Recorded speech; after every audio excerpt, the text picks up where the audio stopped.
Hello. How's everybody today?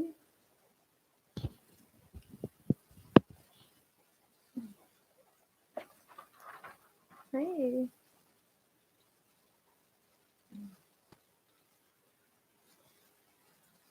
Hope everybody's doing well. It's TGIS. Thank God, Sherry. Hope you guys are having a great day. I hope you have your tea or coffee or whatever you're drinking. Hey, Mary. How are you today?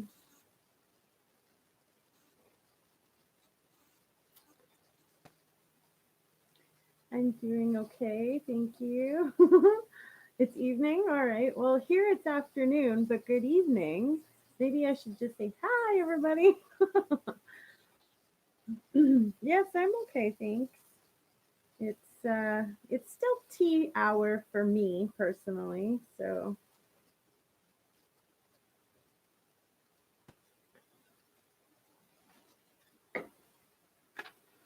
today's story that I wanted to do for all of you guys is Bruce McArthur's story. If any of you guys don't know already, I have been covering this story pretty much since it started. So he is Canada's oldest serial killer, and he was arrested January 18th, 2018.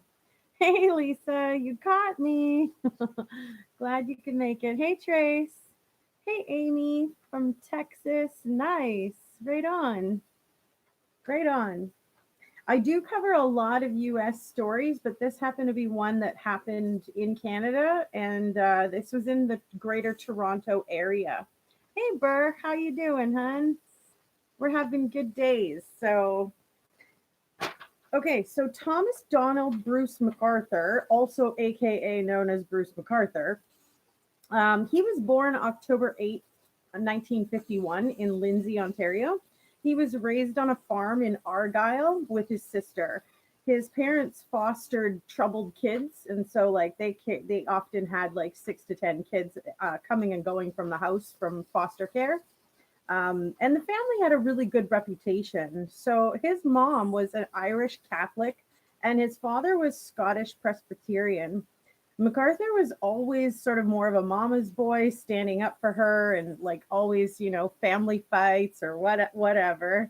Staying strong, love it, love it, Burr. um, and I mean, during fights in the family between his mom and dad, you could often sort of find him running towards his mom and defending her and helping her, whatever. So, he believed Bruce McArthur believed that his father was kind of strict, and he always had a sense that his homosexuality was sort of looked at as a lack of masculinity by his father. And he was still very taboo and all of that back then, right? So I mean, trying to fit in was difficult for Bruce McArthur. Hey, Kara, how's it going, honey?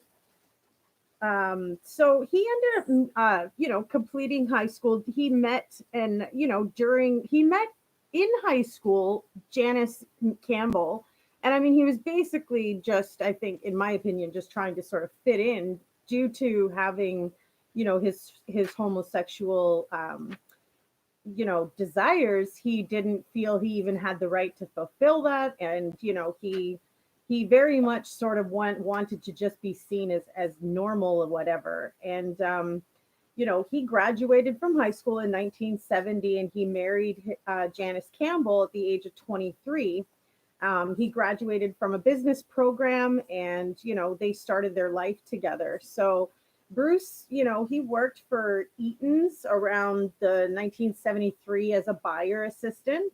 And just around the corner from his job was the gay community as it was sort of forming in the Toronto area, where same-sex adult behavior was sort of decriminalized by 1969. So I think he found himself sort of leaning that way again, or whatever. He never quite ever left, I guess. So um, MacArthur ended up losing his father to brain tumor that was diagnosed by the mid 70s. By 81, His mother had by 1981 his father had passed away, and he had lost his mother to cancer in 1978. Bruce and his wife had ended up moving to Oshawa in 1979. And in 1981, Bruce McArthur and Janice had given birth to a son and a daughter, Melanie and Todd. And in 1986, they bought a house and sort of became very well integrated into the church life there. And, he continued to work. He left Eaton's in 1978, but he did end up going to work for another sort of selling merchandise stock companies such as McGregor Socks. Hi, Mary. How are ya? Hopped on for a bit, although you're working. All right, sweetie. Well, thanks for saying hi. Yes, Alexis, I totally did the TGIS. Yeah, I think that's kind of cute, right? So, McArthur ended up sort of spending his at his new job. He sort of spent a lot of it traveling around as a salesman, selling merchandise to department stores. He started to have sexual affairs in the early 90s, and he came out to his wife, and they chose to continue living together for a little while, mostly due to financial difficulties. Their son was going through some legal troubles as far as he was allegedly accused of making sort of prank calls to women he didn't know, very obscene phone calls. And that legal battle ended up costing Bruce McArthur and his wife. They ended up filing for bankruptcy in 99, and Todd eventually ended up getting 14 months jail time for those obscene calls that he was making to women he didn't know. So in 97, Bruce and Janice finally decided to separate. And I mean, Bruce moved from the Oshawa area to Toronto, visiting the gay village frequently, frequenting bars in that area. And he ended up pursuing a man for 4 years before they were splitting up. And I mean, that really caused Bruce a lot of mental trauma. He ended up going to see a psychiatrist who prescribed Prozac to him. So thanks, Alexis. So on October 31st, 2001, Bruce attacks a male sex trade worker. I guess they knew each other a little bit, and they had a conversation about the male sex trade trafficker worker's Halloween costume. And he had invited Bruce McArthur into his place to show him the Halloween costume, and suddenly Bruce McArthur attacks him from behind, and he's striking him on the head with a metal pipe several times, causing lacerations in his head and on his hand from defensive wounds that needed stitches. I mean, it was really brutal. I mean, the man called 911, and McArthur ended up turning himself in, though. So I mean, it was interesting. He actually showed up at the police station saying, like, I think I hurt somebody and I'm not even sure why I did it, so I'm coming to turn myself in, kind of thing. He said he had no idea why he harmed this man, but he ended up being charged nonetheless. He pleaded guilty, and he received a conditional sentence of 729 days, so 2 years less a day. The Crown had originally wanted jail time, but I mean, after the reports were shared from the psychiatric report and the pre-sentencing report, it was suggested that Bruce McArthur was such a low-risk reoffender that it would be acceptable to give him a conditional sentence. And I mean, in 2008, he actually ended up filing for a pardon on that. He filed an application to have the conviction sort of wiped from his offense. And of course, that was granted. So, I mean, by 2010, there's men that started going missing. Mr. Navartum was the first one to sort of go missing. Hi, Boysen. Don't understand the thumbnail. It doesn't fit in the context of the topic. The thumbnail is just a photo of me to say hi. So that's that. Mr. Navartum, I'm sorry if I'm not saying that correctly. He went missing, and I mean, he was well known to frequent the same bar that Bruce McArthur was frequenting in the Greater Toronto, gay community area. And I mean, he actually was never reported missing. I don't think anybody realized he was missing until like evidence of his remains were found and they were, matched up to him. So people are crazy, right? I mean, ay, ay, ay. And then that was September 2010. By December 2010, Mr. Fozzie turns up missing and his vehicle was found abandoned with just no trace of him. Um, by November 2012, the police decided to launch Project Houston, and it was an 18-month investigation sort of looking into the LGBTQ community's missing men. They had identified 3 people by June of 2013. An anonymous tip led police to sort of interview McArthur as a possible witness. I don't think they realized, though, who they really had in their office, in their space, in their grips even. And because there was no evidence obviously linking him to anybody, they of course released him. I mean, it was just an interview at that point, right? Used to wear my hair that way when my hair was long when I was young. I know, I love it too. I actually said that one time on it was like a colored modeling site or something. All these black ladies, beautiful ladies, right? And one of them had hair up like this, and I put a comment in there saying, hey, I wear my hair like this all the time, and someone just jumped at me like, what's your point? What are you trying to say? Like kind of lost it. I was like, whoa, I'm never going to comment on that feed again. But really, I don't know why they took it offensively. I was just like, hey, cool. Like, I totally wear my hair like that too. Hey, Christine, how are you, girl? Bruce McArthur isn't just crazy. His mental state is beyond that. I actually agree. I think, it takes a really twisted person to do the kind of things that he did, because now he's allegedly supposedly taken a bunch of photographs of his victims after dressing them up and, putting wigs on them and laying them on a fur. And, like, I just think he definitely, just definitely is wrong. Something is definitely wrong up there. What do you mean too sensitive, honey? What do you mean, Burr? Oh yeah, too sensitive for the lady in the hair. That's exactly what I thought. I was like, holy smokes. Sorry I offended you. Like, all I kept thinking was, that the hairstyle looked really cute. What causes people to do stuff like that? Bad childhood or mental illness hardly seems like an excuse to me. No excuse for murdering somebody. Absolutely no excuse for murdering somebody. And I'm not sure what makes these people do things like this. I think that's part of the fascinating thing where we're just like, why, because the people that cannot see themselves going over that line of that's so morally wrong to murder somebody else. We don't understand where the mentality comes from on why they chose to do that. And I mean, it does nothing but ruin their lives too. So I really don't understand why someone would want to do that. And I think that's what most of us are sort of fascinated about, is like, what the heck makes a person just, do that. But he was reprobate. Was a sick dude, maybe demons possessed, make people do evil stuff. Yeah. Hey, Mountain Man. That's possible, Amy. I mean, we don't really know, right? And I mean, I don't know if they're going to release,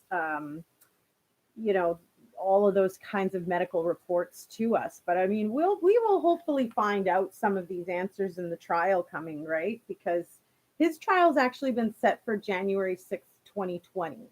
So, but let's carry on with sort of what, how this sort of played out. And then we can certainly, discuss more of it. So as I last stated in November of 2012, the police had actually interviewed, Bruce McArthur as a possible witness, not realizing who he was and his involvement in all of this. but they also didn't have any evidence to link them yet. So they really just interviewed him and released him, you know. By October 2012, Mr. Cahan disappears and his son reports it to the police. And November 2012, the Project Houston is launched, you know, into the disappearance of the three men that I just stated. So by April 2014, the Project Houston ends. And by August 2015, another man, Mr. Mahmoudi, goes missing, and that's reported by his family. Now, you know, many of these men, hey, Heather, how are you, girl?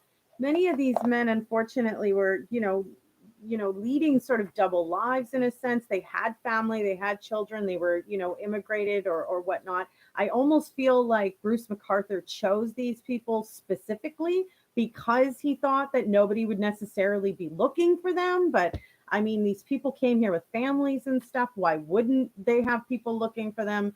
So you can kind of see the raw mentality that's behind it, but it's just so like psychotic in my opinion. And he was so played his life out normal. You had no suspecting clues that this person was a serial killer. He was very, very kind, and he had a lot of connections and friends, and he dealt with the public frequently. He was a landscaper.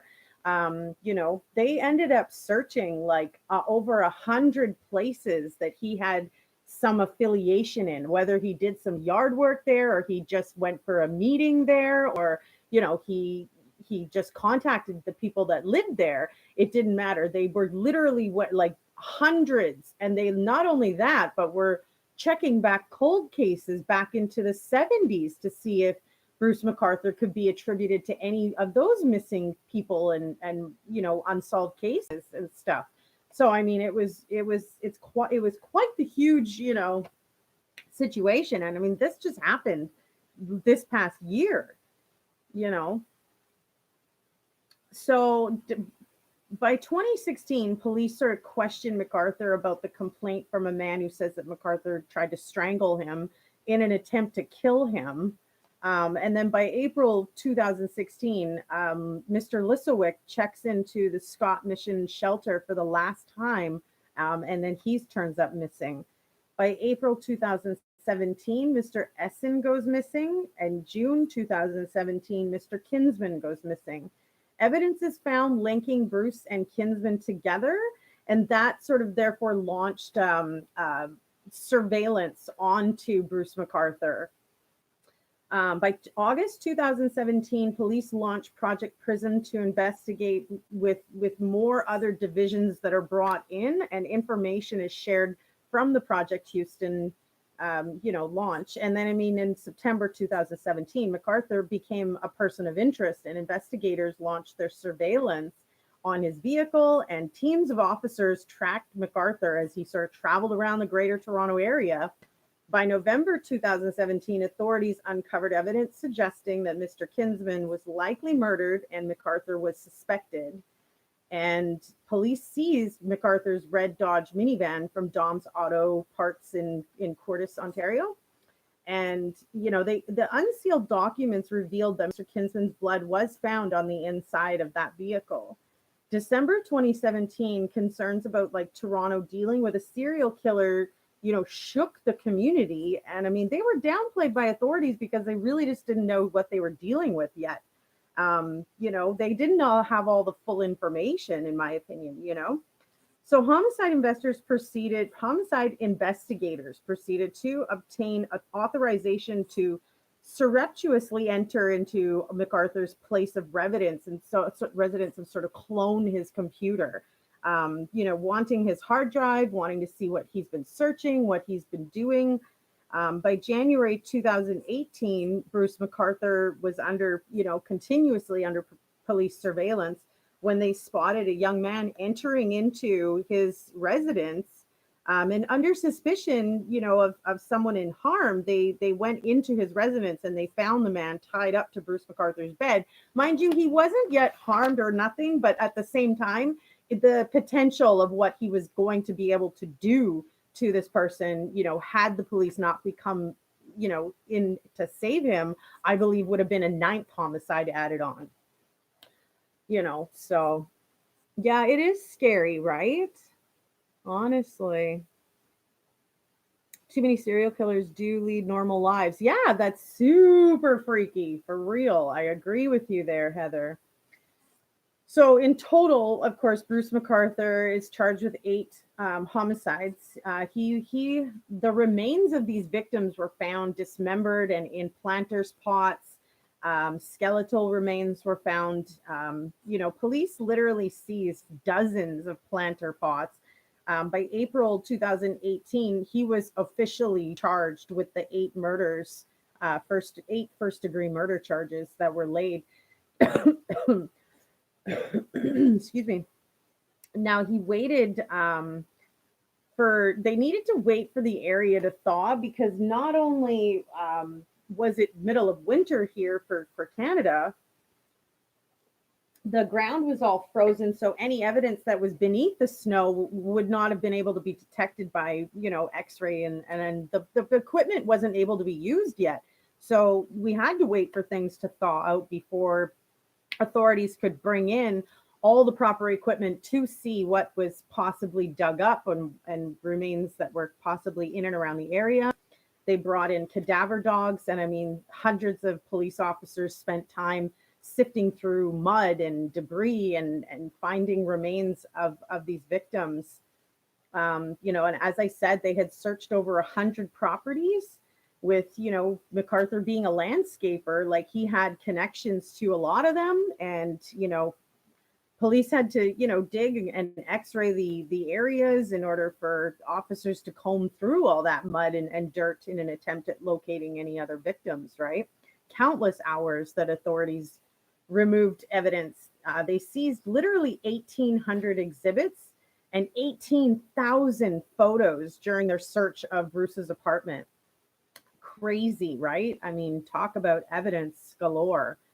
By October of 2018, Bruce McArthur appeared in person in court for the first time, and he waived his right to a preliminary hearing, sort of sending his case directly to trial. In November of 2018, the remains of the victims were returned to all the families and their loved ones, which is great. Yeah, he had dismembered the bodies and put the remains into planters' pots. Alexis Ted Bundy was normal, and so was the BTK killer. Yeah, it's crazy, right? Yeah, he dismembered them and basically kind of, used them as fertilizer kind of thing. Absolutely brutal, so heinous. It's crazy how they can live normal lives and then flip on a switch. I agree, right? So now Bruce is, as I said, his trial is set to begin January 6th, 2020. It's set to only last like 3-4 months. So it's set to be completed by August 2020. And as it's alleged, there's evidence of photos, showing McArthur posing as victims on fur and dressing them, including wigs. And, Mr. McArthur kept trophies allegedly as far as jewelry and a notebook. And, he's pled guilty to all 8 counts. But I mean, once we get said and done with court, the man is 67 years old. So, I mean, in all honesty, 25 years times 8 murders, he's basically never going to see the outside of prison, and he's going to die in prison now. So, very, very heinous story. Canada's oldest serial killer, arrested January 2018. So, excuse me. So, yeah, tell me your thoughts on that.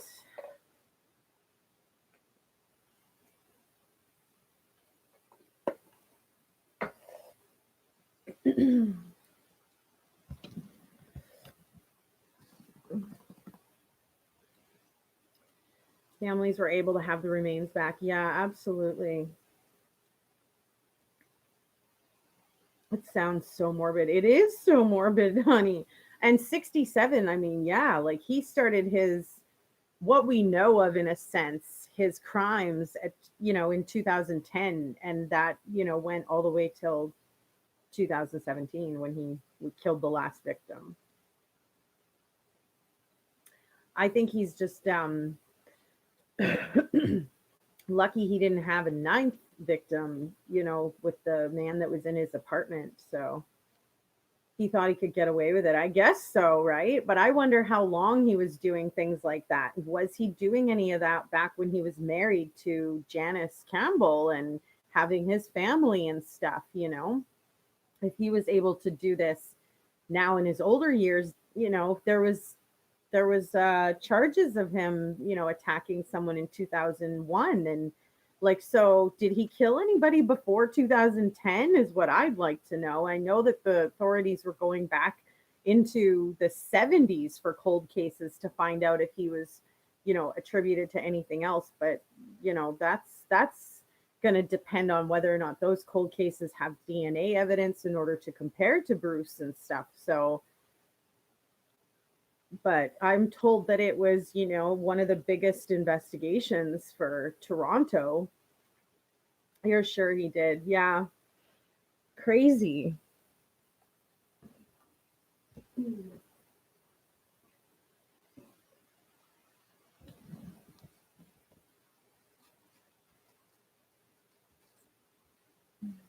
Larger. There we go.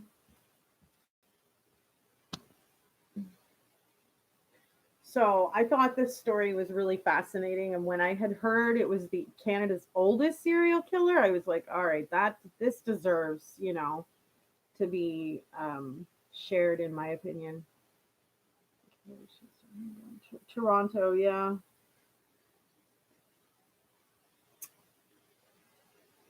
Couldn't even imagine doing that to someone. I know. I don't know. I've been really angry in my life in my past, but to follow through with doing that, taking someone's last breath, I don't I can't imagine. I can't imagine. So oh, sorry, Christine, did I miss your question? Yeah, no, we were talking about well, Heather, or Christine, he put the victims in the planters pots. He dismembered them, and that's, their remains are found in some of those planter pots. When I get angry, I punch my car. Aw. Well, when I get angry now, I don't know. I start punching on my bed or something, something that won't hurt me back if I hit it too hard. But I'm kind of I'm an emotional person, so I usually cry when I get super angry. It builds up, and I just can't hold it back. I'm like so angry, but I'm crying.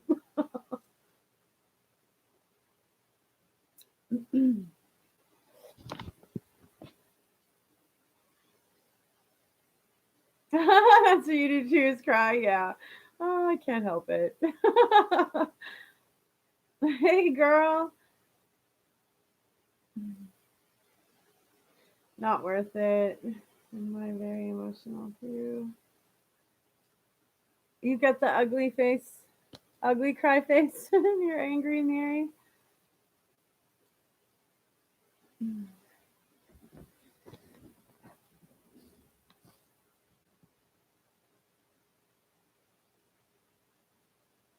Sometimes you just gotta cry it out. Yeah, that's true. You cry when you're mad too. Oh, I'm not alone then. I thought I was like the only one doing that. It's crazy when I know it's crazy he got away with murder for so long. But I mean, that's because he had his, previous sort of uh, slate wiped clean, right? He was basically, after going through filing a motion to erase his conviction.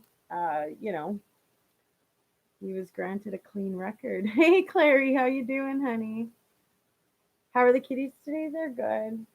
We don't get to get out as often, so I mean, they're not great right now because they really do like to go and chill outside and whatnot. But we can't do that in the winter; it's too cold for them. They don't even want to go out there at all. they think they do until they get to the door and they realize how much snow and cold and wind is blowing, and they just back up and they're like, forget it. They go back in the house. And we do that like every day. And I'm like, why do we even bother? It's a little trot down the hallway and back. Like, what? So we just gonna go visit the hall then? Like, sheesh. You're just making dinner? Nice. What you having? I know. Well, yeah. Like we finished up the story on Bruce McArthur, hun. It really wasn't that long, but I mean, trial and evidence and stuff is going to start coming out January 2020, supposedly. So, but yeah, I literally complain at my cats when they do that to me. I'm like, what? Like, we're not coming. We're done. I don't want to go stand in the hallway. Like, one of our cats is the same way. Cat butler. Yeah, I know, right? Because it's like, all right, let's go for a little walk to the door and back. Gammon joint and mashed taters. I don't know what gammon joint is. What is that? My hands are dry. I need to put some lotion. I don't know about you guys, but when it gets cold, my skin gets so dried out so fast. I like it could literally just I could lay in like a freaking tub of lotion and it would just soak it up and soak it up. Like a ham joint. Oh, okay. Honey glazed. Nice. Cool. Oh man, I hate it that it's so dry, you know? And then my water, of course, is a little bit hard water. So of course that dries your skin out too. I'm just like, oh, my skin can't take it anymore. We need some hot sun. I understand now why some people choose to visit the tanning beds. I just don't want to deal with the potential cancer attached to it, you know? I'm like, I'll deal with the cold.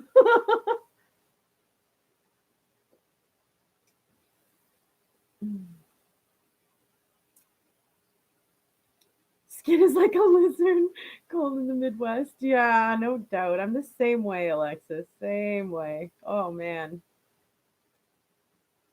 The dry skin situation is real. I know. Oh my goodness.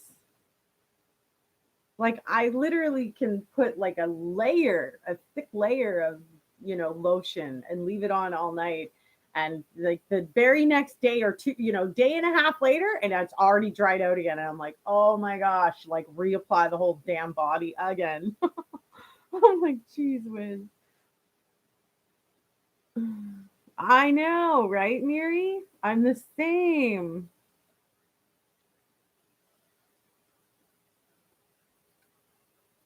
You've been using them for years? Yeah. Does my hair Does your hair get dry in the winter? A little bit, yeah, but I think it's easier with the hair, with the products that are available to keep it, you know, supple in a sense. Hey, Carly, how are you? You're doing well.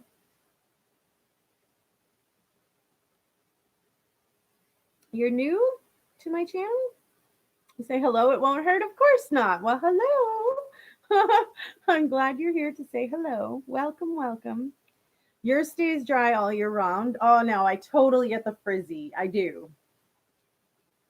Actually, that's why I put it up today because it always kind of frizzes into my face and I'm fiddling with it. So I put it up and I put a little bit of spray in it to hold it the heck back a little bit. So I don't have to pick my face. I know, I can't wait till spring too. I'm with you on that, Trace. You're welcome, Carly. Sorry, I almost called you a different name. that would be so fitting for me.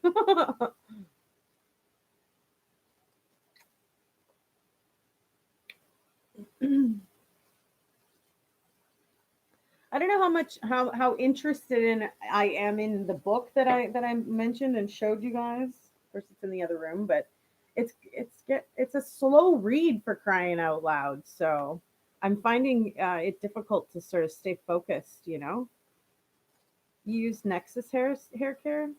A little expensive. Save your hair from breaking off. I don't usually put anything in my hair, but I today I did a little tiny spritz of Pantene, just hair holder, Pantene. I do have a hair mask from Dove actually that I use it. The book it's the story on the most expensive um oh, for crying out loud. Let me go grab it. Hey, 24-hour crime. Yes, I do. I do use my PayPal. My email sassygirl.sw@gmail.com. That's my PayPal um, email. Gotta go now. You're feeling down. Aw, well, take care. God bless. I hope you feel better. We'll send prayers if that's what you need. You might do better to stick around though. We might just cheer you up. So hang on.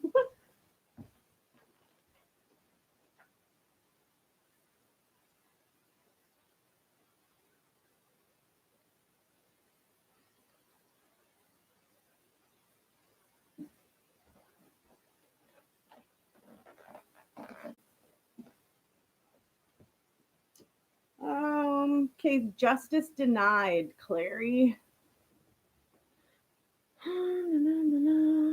Hey, Purse, how's it going? Maybe sticking around will pick up your mood. Yeah, that's what I was thinking for Carly, but she may have logged off. But this read is a little slow for me, you guys. I don't know.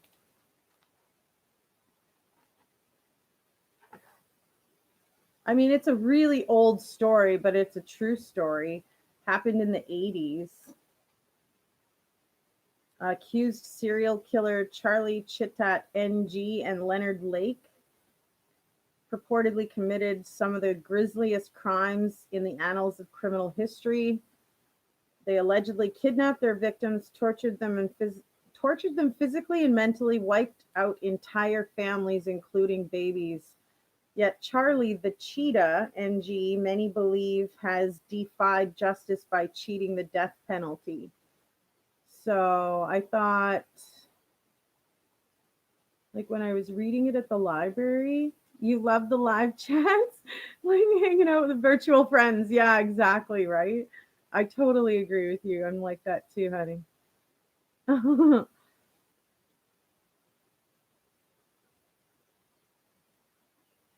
I know. So, like, I don't know. It says they were merciless to their victims, seizing young mothers and turning them into sex slaves before murdering them.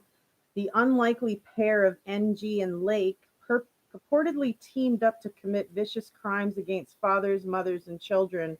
In contrast with these alleged sociopathic killers are the heroes of this true story, the preserving missing persons detectives and her partner.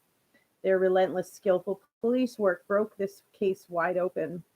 What they and other dedicated law officers found when digging up the grounds of Lake's survivalist compound horrified and sickening even the most hardened members of the force.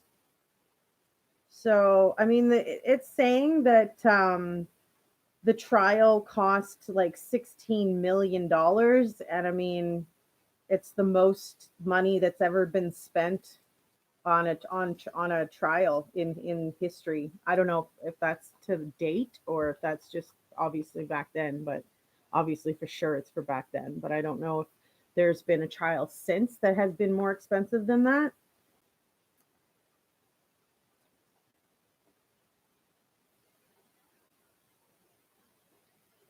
But I might not do this one, you guys. So I just thought I'd tell you that. Because like I said, it's a slow read and I'm having a hard time staying on it. And I'm thinking, you know what? I should just go back to the author that I know, that I like, that I follow, and that's Anne Rule. Of course, she passed away in 2015, but regardless, she I really seem to really follow her literature a lot better than this. The authors on this one is Joseph Harrington and Robert Berger. What's on YouTube? Did you ever watch documentary about Highway 20? I think it's on with the series. Yeah, I actually did a little bit of a story on that too, Burr. Hey, Yvette. Highway of Tears. Yes, that's what it was. What are my thoughts on the death penalty, Alexis? Well, we here in Canada, we don't offer the death penalty. We have life in prison or life with parole. Um, so it's kind of a hard situation. I just feel like it's really difficult to subject somebody to administer that final dose or final shot or final, electric whatever, and to watch that go down. And maybe for some people they're not bothered. I don't know. I just find it could be something psychologically challenging, for the people who have to administer and do that job. That's got to be a really hard job. Um, but I don't disagree with people who want that for certain crimes and stuff. I can see where there's justification on requesting that kind of punishment and stuff like that. So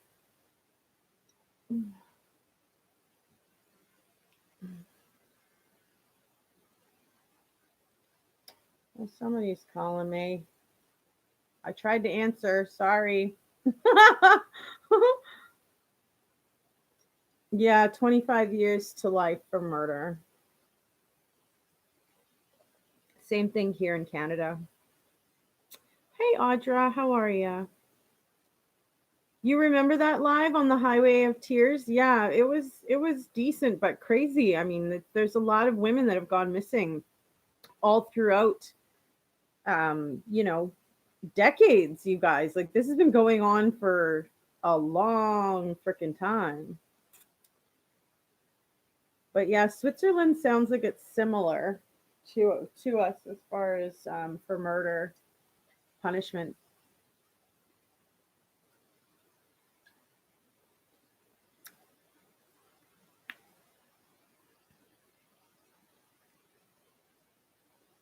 Scotland's the same.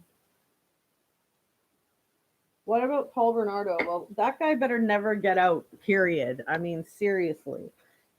I don't think that he should ever be allowed, his freedom. I feel like if that guy's released, honestly, he will probably reoffend. And he's young enough that, yeah, I could see him totally doing that. And his crimes were brutally heinous, to teenage young girls. No, like, unfortunately, he should never get out on good behavior. Yeah, I don't know. Not well. See, and Paul Bernardo just literally had that hearing, and it was denied. Thank God. Like I don't see a judge looking at that case though, and him, and letting him out. Like, I mean, honestly, I think he'll be in there for life. Or he'll be so freaking old by the time he is kind of finally paroled. Um, you know, possibly can't do anything else. You know what I mean? He is absolutely weird. Yeah, he is on tape. Do you think murderers can change and become better people? I just don't know what to think. I don't know. That's a really scary. I don't know. You know what I mean? Like, I personally would kind of just say leave it between him and God. Like, what are we gonna really judge? I wouldn't go and hang out with that person. I don't think that would be a good friend to have. Agree about not happy about Carla Homolka. Yeah, she was definitely a culprit, and really, it's sad that she got such a small punishment because her involvement was very heinous. But I mean, you start trying to dictate how people live their lives after they've been punished and stuff, because like now she has children, and I mean, I don't know, it's brutal. I hope that she looks at those children and realizes, the severity of her involvement in such a heinous act with Paul Bernardo. You know, she participated in all of that. So I mean, that's, you know, that's pretty huge. And yeah, she only did like 12 years, right? For how many people that died? Four? Like that's ridiculous, you know? Definitely not a good friend. Yeah, no doubt, eh, Clary? I remind you of Carla. That's hilarious. Well, I don't even know what the hell to say to that. It's like, what? Yeah, I don't understand how she was even able to do that to her own sibling. That's insane. Like, so the fact that she goes and, you know, serves her time,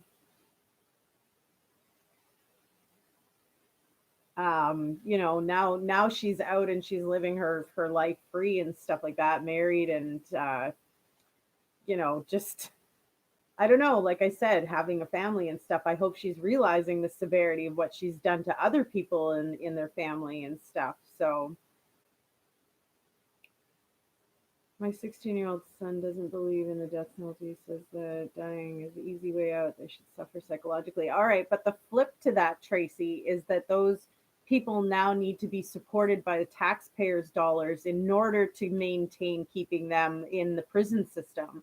And so that's the argument of, you know, would it just be cheaper because, you know, they committed such brutal crimes, you know, if they paid for that with their life. So I understand the logic side of it and the fundamental of the finances attached behind it, but you know, yeah, like I think it's just a heavy job to have to, you know, put on some other human to enforce and to do to someone else, you know.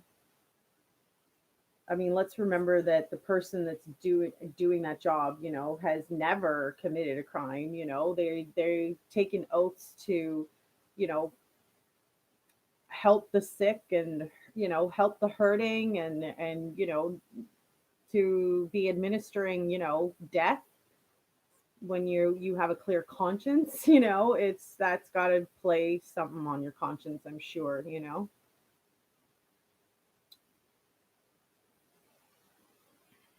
Yeah, I don't know why. I think they Miri apologized. They said sorry. I think there might be a little bit of a language barrier, perhaps. I'm not sure. It's okay, girl or boy. I'm not sure if you're male or female. I can't tell by your profile picture. Oh boy. Hi, Christopher. Alexis says they chose that job and they have to deal with the consequences, but I'm sure they are aware of what they're getting into. That's possibly true, yes. I believe you have to have some kind of doctor, you know, it's okay, Miri. I believe you have to have some kind of like doctor. I thought there was a language barrier. I was sure of it. No worries. But there, you know, as far as I knew, if it, especially if it had to be a shot that was administered through the blood system, the blood vein, you have to have, you know, nursing and doctorate training. And those people take oaths to help people with pain. You know, so yeah, like I can imagine that that kind of duty would be heavy. But you're right. I guess if they're applying for the job, they know what comes with it. I'm not sure what that would do to someone's psyche. I mean, you know, what happens if someone, you know, was wrongfully put to death and because the process happened too quickly, and I mean there turns up to be evidence exonerating them from the crime, you know, and then the person that administered that finds out or something. Like I can imagine it being a pretty heavy type of job, you know. You completely get what I'm saying. Yeah, doctors and nurses do, yeah, or to do no harm to their patients. Yeah. But it's a touchy line, right? I can see both sides of it. I can see the reasoning of both sides of it. Seen a documentary on a man who worked administering the lethal injection. He was, greatly mentally. Yeah, that's sad. But I would imagine that it wouldn't be a type of position where you go in to be a corrections officer, and next thing you know, you're administering final shots. But you have to go, Heather. Okay, have a great day.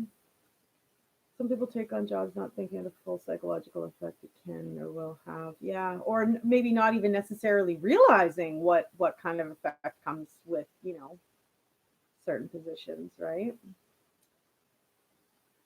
And it's horrific to think that there are still innocent people being put to death. That's very true. That's very true. Not always what, Christopher?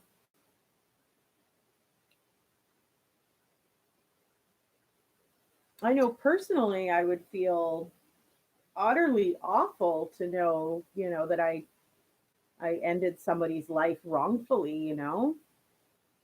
There's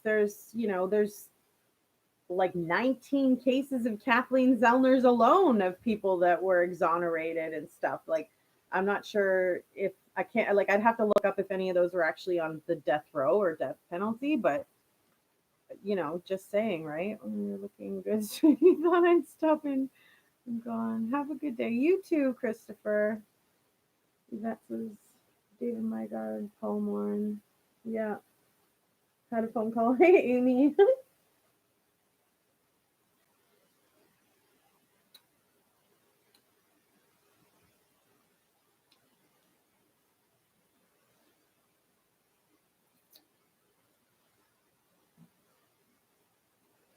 I missed like 4 phone calls. I didn't hear it. It was on silent. Of course it was. Somebody from Alberta and someone from Venezuela. I've got people calling. Although Venezuela is a little bit scary, right? Crazy going on over there. Have anyone here ever been around a person that literally doesn't care if they hurt, torture, kill? I've known one guy when young, he laughed when talking about stabbing a man. I did actually know somebody who was very not mentally stable, and actually he was arrested and convicted under kidnapping charges. His name's Dustin Paxton, and he was just brutal, like psychotic, and it was scary. Fortunately, he never did anything to harm me, but I had seen him harm other people, and he really just he didn't seem to have any adrenaline. He didn't seem to have worry. He didn't seem to have conscience. And it was scary to see. Absolutely scary.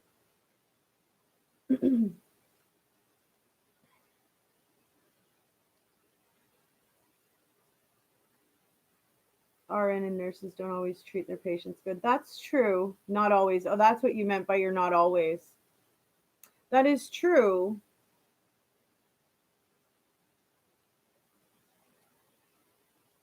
Thank you guys for the thumbs up. I appreciate it.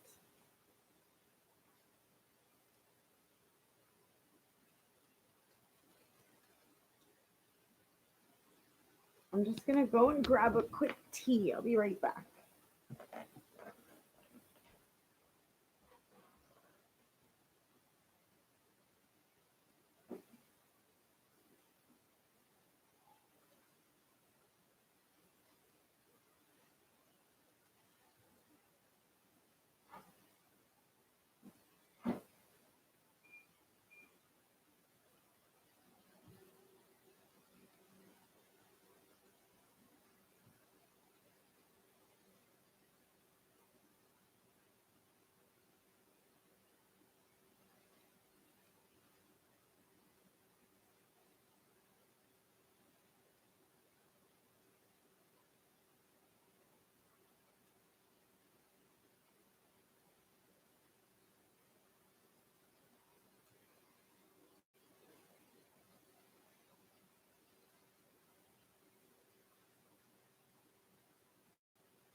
it off. Oh my goodness.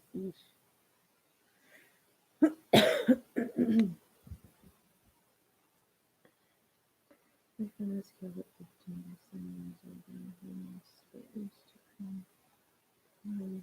He just got out of prison that day after serving 2 years for assault.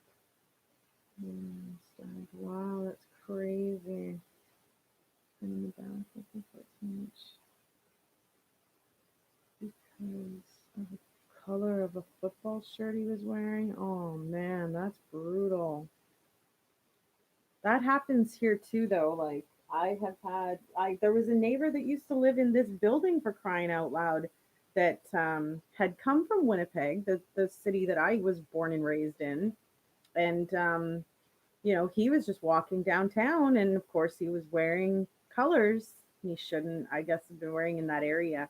And he was confronted by a couple of guys, and they literally just beat the crap out of him, like bad, really bad. So bad that he was scared to stay in the city and ended up moving out here.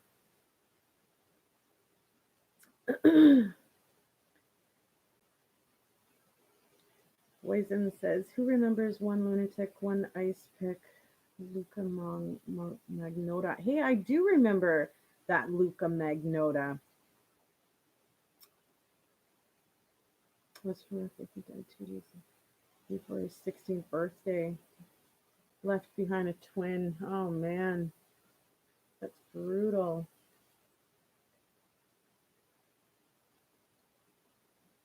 Kind of stories make me want to never leave my house. Aw, Alexis.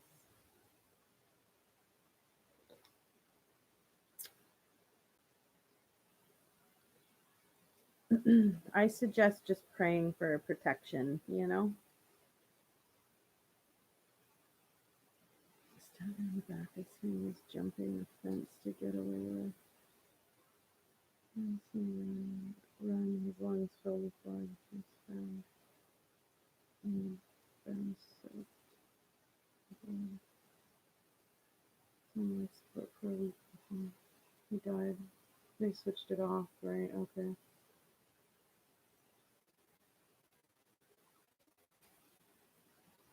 Oh, that's great, Alexis. Then you're protected, I mean, if something bad's meant to happen, the only thing you can do is ask for strength to deal with it. Because if it's going to happen and it's destined kind of thing, well, you just need the strength to be able to handle it.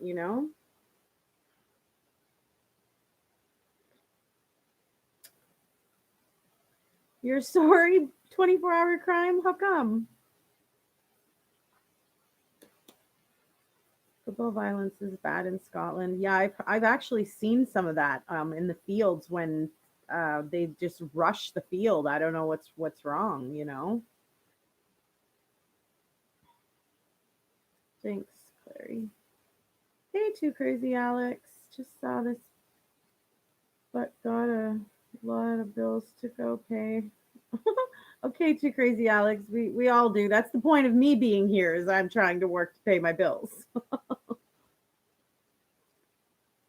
I wish you a wonderful, safe, and happy day. Toodles. You absolutely agree, Alexis. Yeah, that's true. Yeah. Edward Surratt, it was a serial killer in your hometown of Pittsburgh, Pennsylvania. 1976 to 77. Boysen says, what's your view on the mental aspects of serial killers in general? What do they have mainly in common? Well, I don't know if you can really necessarily lump people due to, um, you know, their actions, because there's been documented various, serial killers and stuff. I don't know. The one thing that I find that they have in common is that they all lead these sort of these double lives of, like, one is perfect and they're working and they're a family person and they're loving and they're caring and they could never harm or hurt a soul, and then the other side to them, like Jekyll and Hyde or whatever. That seems to be the most common thing. I don't know, but I mean, then at what point do you draw the line of normal getting upset about something and yelling or freaking out a little bit about it, to a psychosis. You know what I mean? Like then anybody can be psychotic because they get upset about something that really touched them in a certain way for some reason, you know? So I don't know if it's possible to necessarily generalize and lump them all together, but I'm not a psychology major. I took a psychology course, but that was in freaking high school, you guys. So I don't know if I really qualify to necessarily talk on the logistics of their, psychological well-being or similarities. You know what I mean? Hey, old soul Maggie, how are you? Back, had to feed your kiddos. Nice, Kara. Most of them seem extremely different. It just seems like they have this Jekyll Hyde thing going on. Like, yeah, like that's the only thing I can really see as a common denominator. He terrorized our whole area for a time. That's crazy, Burr. Oh, thanks for the heart eyes, old soul Maggie. Right back at ya.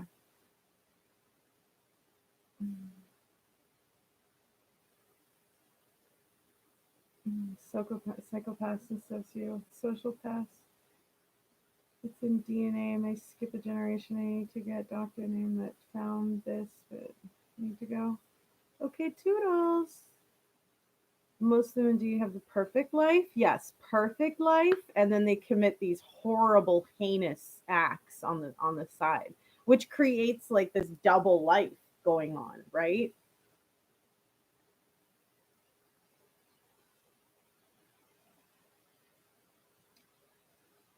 Some kill for the power, some kill some kind of sexual way, some have an obsession with seeing people in pain.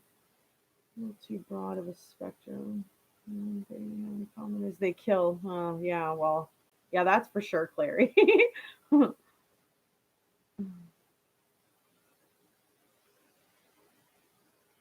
just don't understand how a person can get off on killing someone, yeah, or killing anything. I don't know.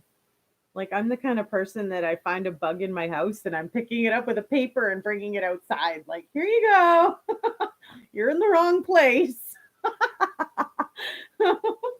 Out the door you go, you know?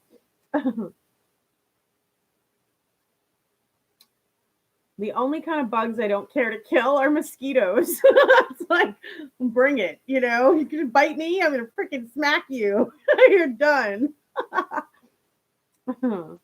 He basically abused his wife and killed prostitutes, schoolgirls, burying them in their garden under the kids' sandpit, etc. That's brutal. Brutal. Peter Tobin. Was that in the UK, Clary?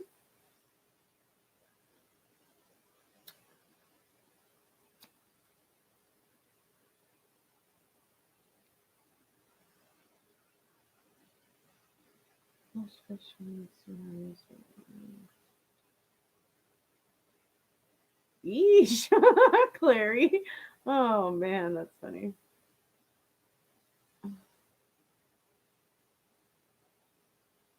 Not a proud moment. Yeesh. Well, I don't know. I've never done that.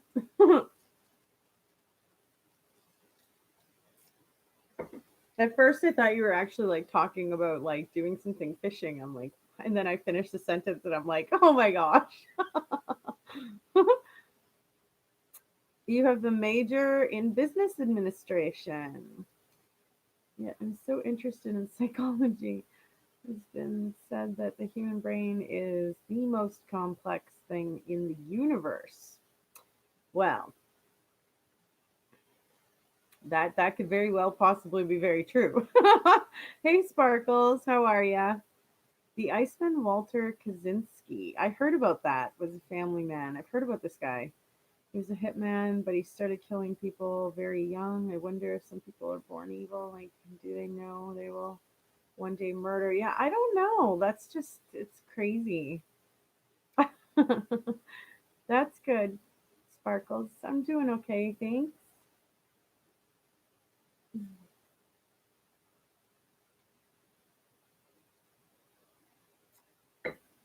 I should have went to the washroom quick when I got up. I will run quick though soon.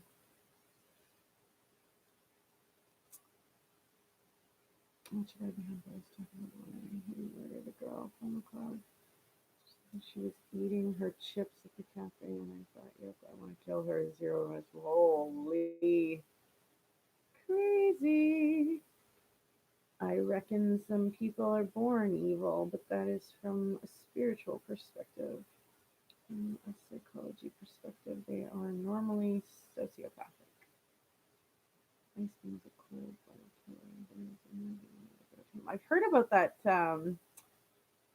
Walter Kaczynski.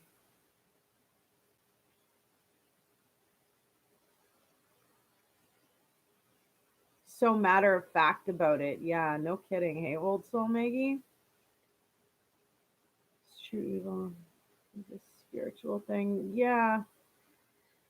I don't know about well, it's possible that they're born that way. I don't know. I think it could be a combination of a few things, you know.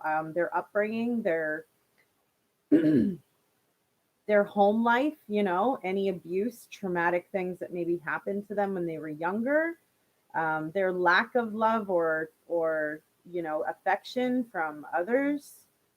I think it could be a wide sort of range of things that contribute to somebody turning into an evil serial killer, you know, and a calculated evil serial killer, somebody who really kind of, you know, plans these things out and meticulously covers their tracks and stuff like that. Speak, yeah, it's true evil. She never thought it before that the nation started overtook him.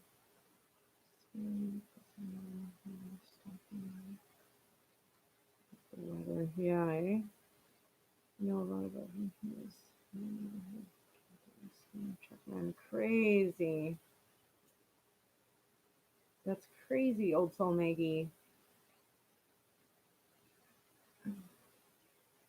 People are born evil, become evil. External triggers. Each person reacts differently to these triggers. That's very true, Boysen. Very true. It's a combination of genes and upbringing. Yeah, I would agree with that, Sparkles. I think a combination of things, you know.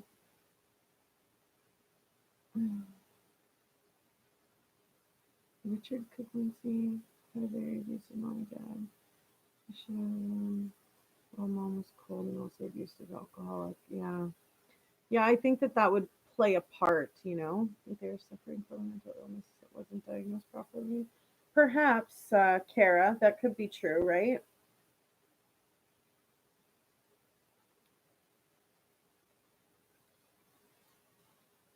I thought the first name was off, but I for sure recognized the, you know,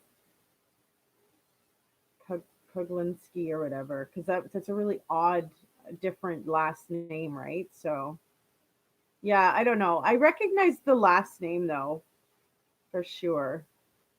Steven's getting angry, lost and weak-minded folks. Perhaps Amy, you know. I mean, I'm just gonna run to the washroom. I'll be right back.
Interesting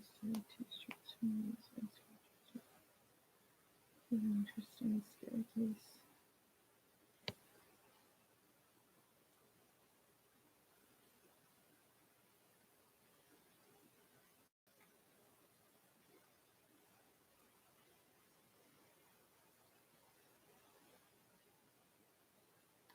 Multitasking. Amy, you're cute. I should have multitasked when I went to go and fill up the darn cup, but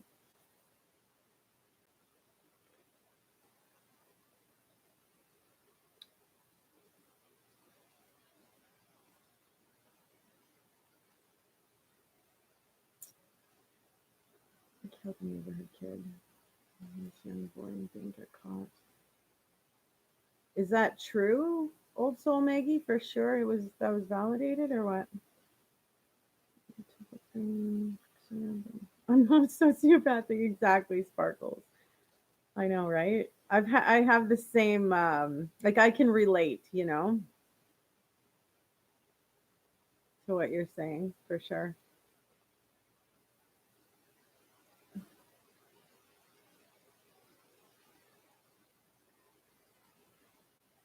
Cooking skin killed paid well, did good or bad, but didn't feel good or bad about it. Felt nothing. Abused animals as a kid. Yeah, that seems to be a common denominator in the, you know, sociopaths is the harm to animals being sort of a sign.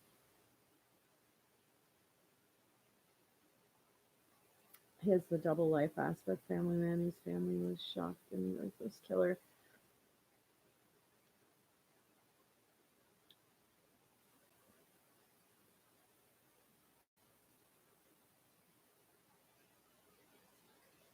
His witnesses he took the bar from his consulate and killed the kid with it. Oh my goodness, that's crazy.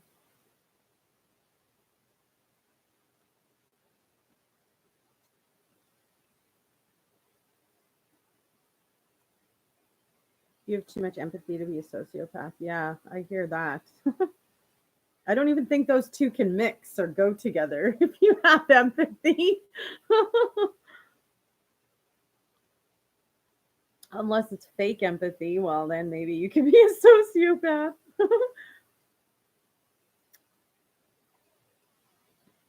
That's my opinion on that.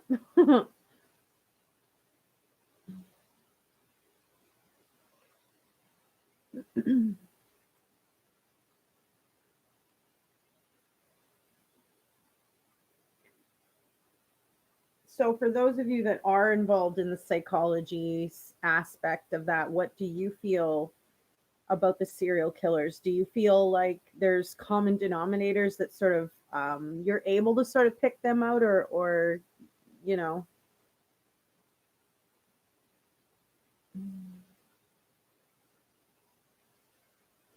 It's claimed that he first killed in 1949 at the age of 13 or 14. Magically using a closet clothing hanging rod to do so.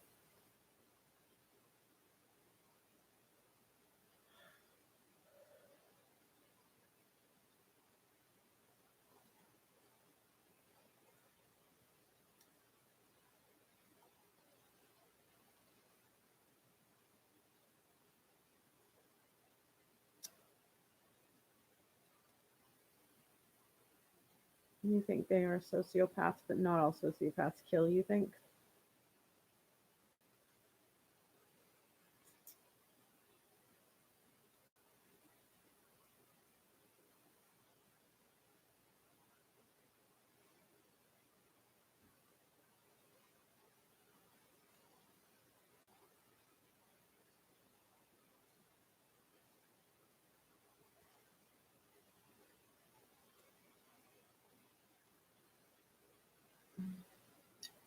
No, I don't think we can prevent them from murdering either. Overlook the red flags. Well, if you don't know the person, how do you even know what you're looking for? You know what I mean? Until they commit the crime, and then all of a sudden we're, you know, trying to analyze and figure out the reasoning.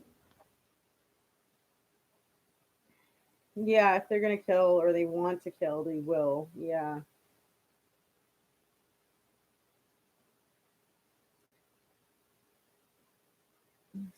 Antisocial personality disorder, narcissism.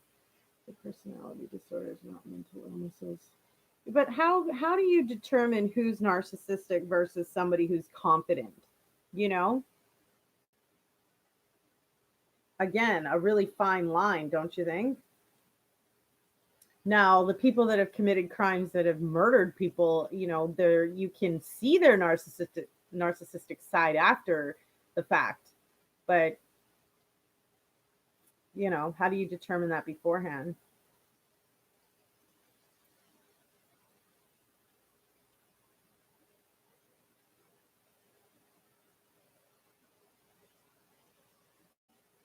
Yeah, exactly. What is the difference then? Yeah. Yeah, no, confidence isn't bad. Self-love is not bad.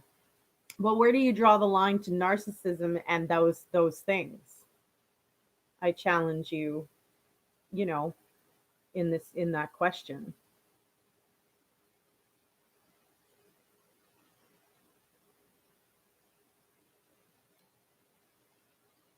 But I think that people can misunderstand narcissism for confidence. But I mean, like I said, the people that have committed these heinous murders, you can see their narcissistic traits after the fact, but is that something you're able to predict or sort of see before it happens, And at what point do you draw the line of, well, that's confident, but that's narcissistic,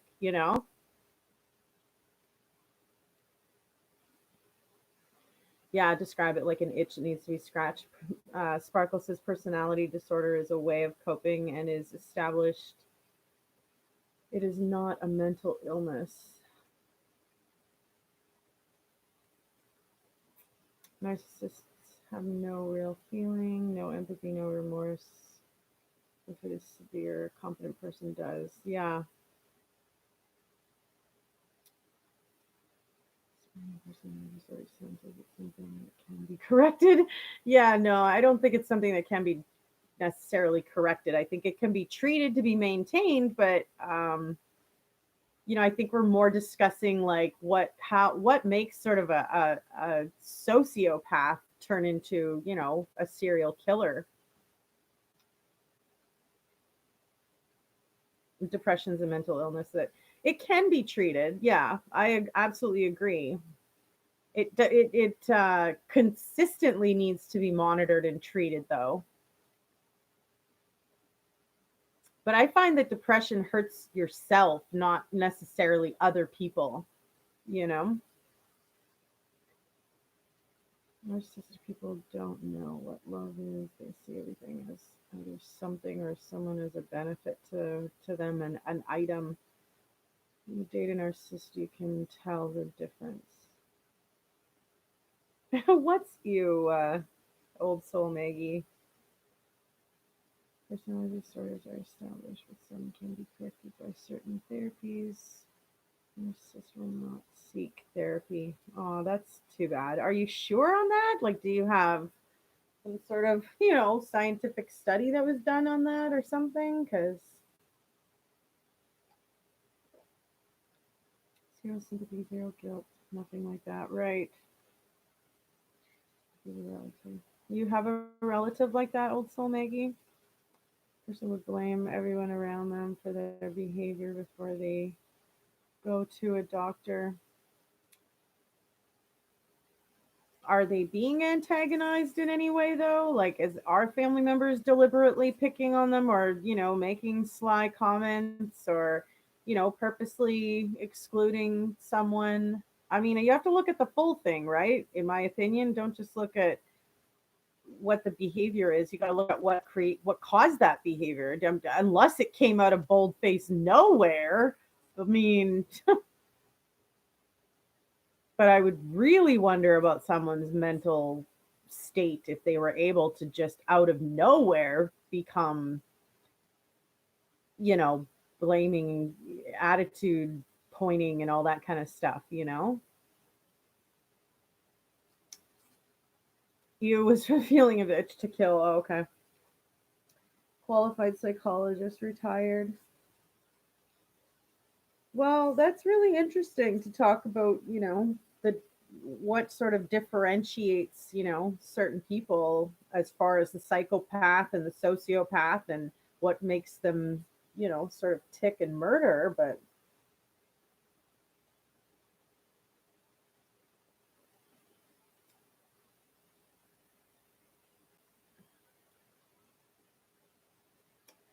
I wonder, am I understood? So almost definitely not. You ever wonder, am I a narcissist? You are most definitely not a narcissist. Because a narcissist wouldn't dare think they are a narcissist. Yeah, okay. Well,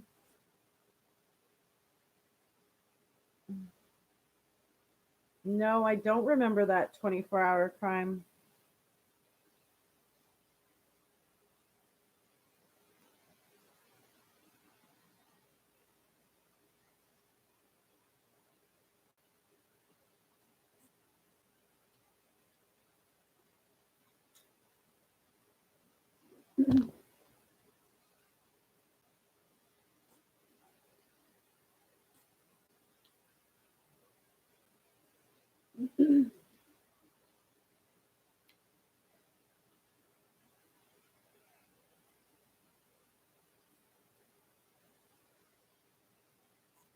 Multitasking, okay, also, Maggie.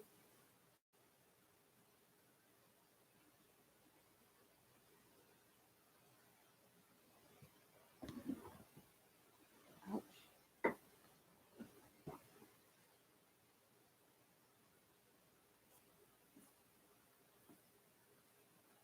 There's so many autism. Yeah. Fascinating police interrogation on Cameron Rogers. Interesting.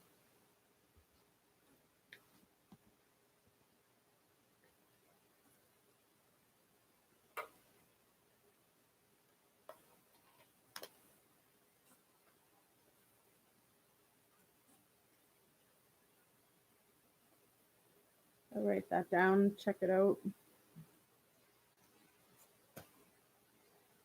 And that was in Ottawa, you said?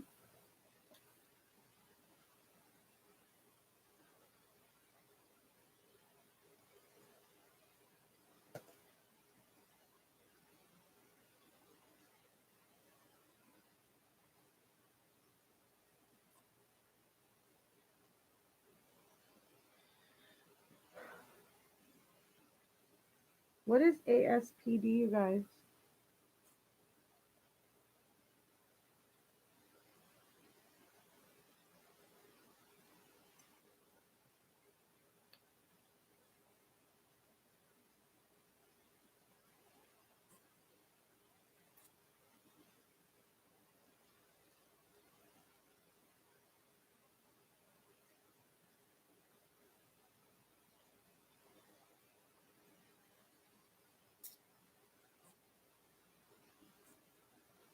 Antisocial personality disorder. I mean, does any of the psychologists bother to, you know, weigh the, past experience and sort of the history of the person before diagnosing the antisocial personality disorder?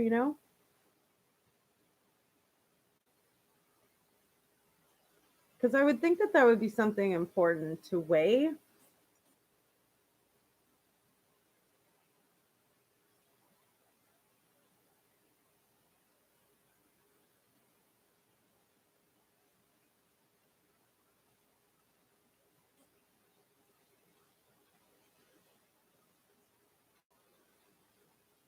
Family and current stressors, right?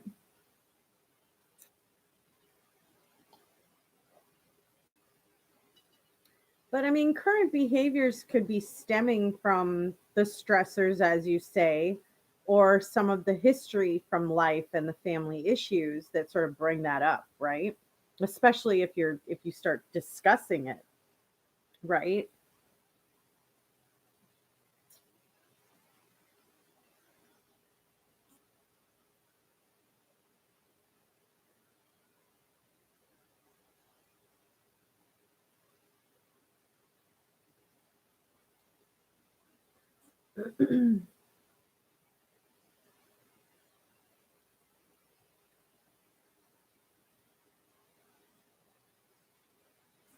Diagnostic reasons, there has to be full assessment. It says it is in depth, right?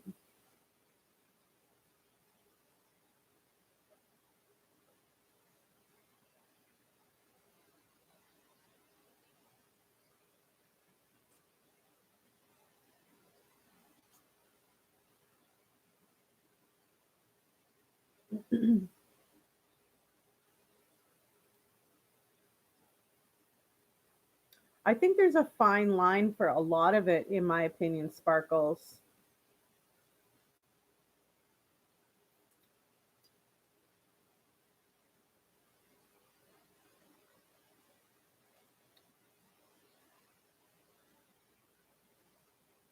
Some people can have traits but wouldn't be diagnosed because there's certain markers.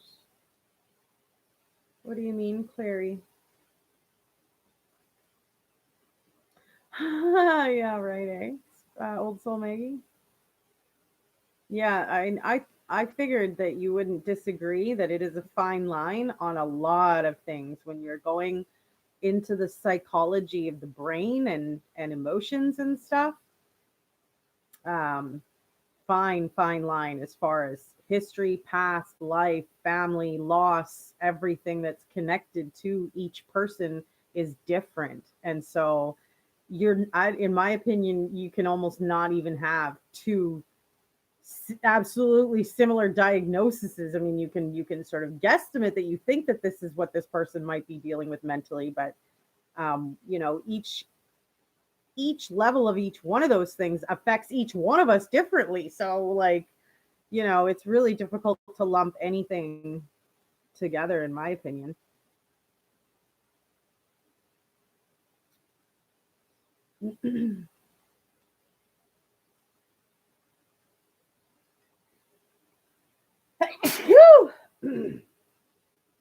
Bless me.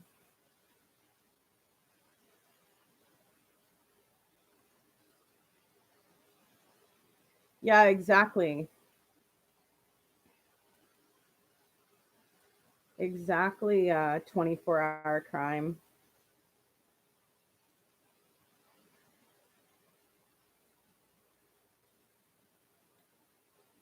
Yeah, but that's often not the case, Clary. That you're seen by more than one professional to second opinion and all that kind of stuff. That's often not really the case.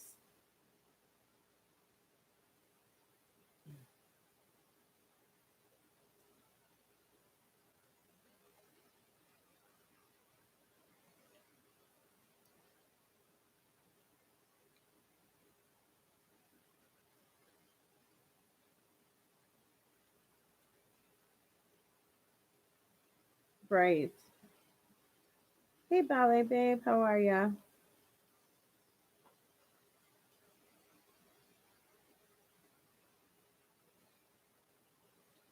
Are you talking personality type, Sparkles, when you say you meant B, not A, or what are you talking about? It's your full official diagnosis and things like that. It's unusual. Assessment done over time by a number of people. Absolutely, for a serial killer, I would 100% agree. It's 80 degrees where you are? Nice. I just sneezed. Hang on.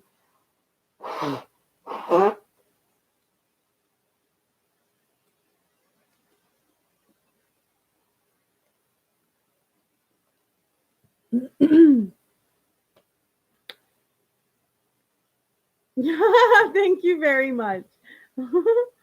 Personal disorder clusters.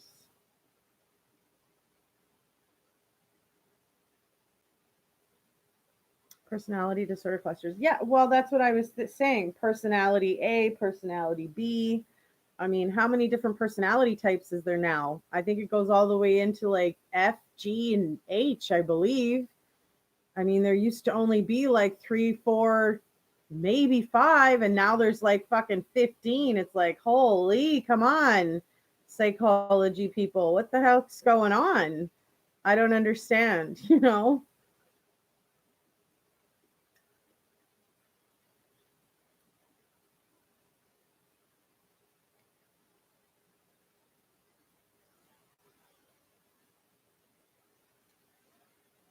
I honestly feel like the Chris Watts situation was something that sort of built up in him over time of him, not really, first off, not really contributing to his marriage the way that, his wife was. He was turning away from it and doing things that were inappropriate. And then secondly, not really sort of stating some of the things that he really wanted or that he was really interested in, or, you know, making it a point to make sure that, he felt some love in the relationship. And it's kind of a little bit his fault that he didn't vocalize any of that. Absolutely heinous that he chose to annihilate his family. I mean, there's just no excuse for that at all. Hey, Amanda, how are you, girl?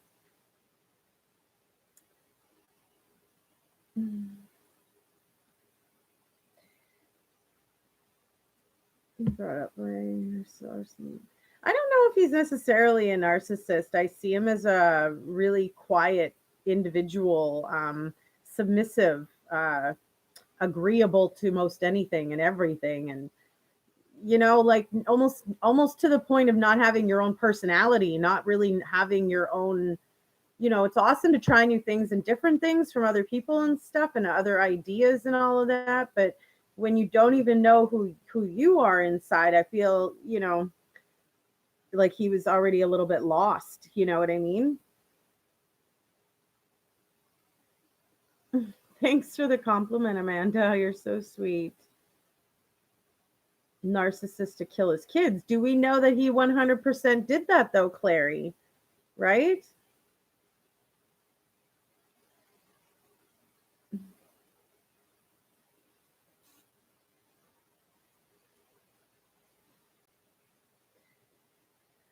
All right. So Sparkles, again, a fine line, because putting your best foot forward could be determined as seeing, putting on a mask, but if you want to be representing yourself in the best professional way possible, you know what I mean? Like, a fine line again, don't you think?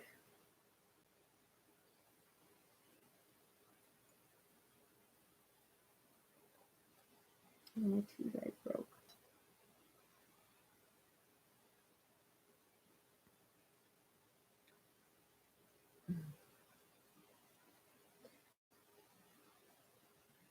Also don't have their own personality, which is something that I kind of noticed about Chris, right? No, there's no empathy for what he did. Absolutely not. Didn't kill them. He dumped them in oil tanks. Yeah, that's true, Clary. Someone had mentioned, and I don't know if it was Nancy Grace. I can't remember who the heck it was, but somebody had mentioned the fact that they were in two different oil tanks. Could it possibly have been two different people that placed them in there at the same time? And because there's no cameras at the Survey 319 site that were working, even though they were there, we won't ever know unless we can see highway footage if there was two vehicles that were headed out that way, right? Or the GPS coordinates of the vehicle as well, right?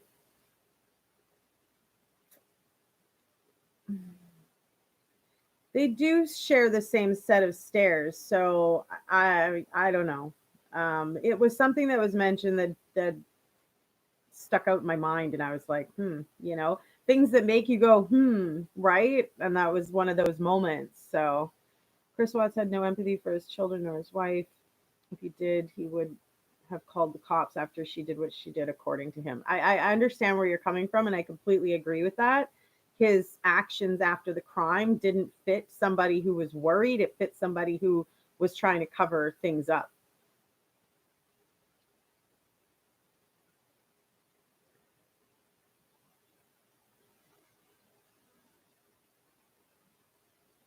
Tommy Winsell's always freaked me out. Described his enjoyment of watching the life drain out of them. Said it was like an addiction, always chasing that high. Oh my gosh, that's crazy. Hi, Sunkissed. How are ya? Yeah, Amanda. I would like to think that there really is some unanswered questions that are in that document and um, pretty obvious, you know? I would like to think we're not wrong about that.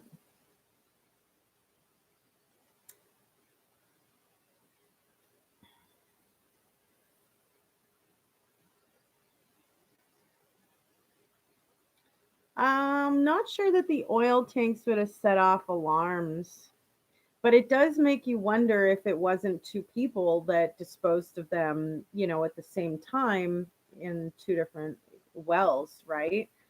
Why walk all the way past the first well when you could, you know what I mean? Like it's one set of freaking stairs, exactly as you say. So perhaps there was two people there that both disposed at the same time. I don't know.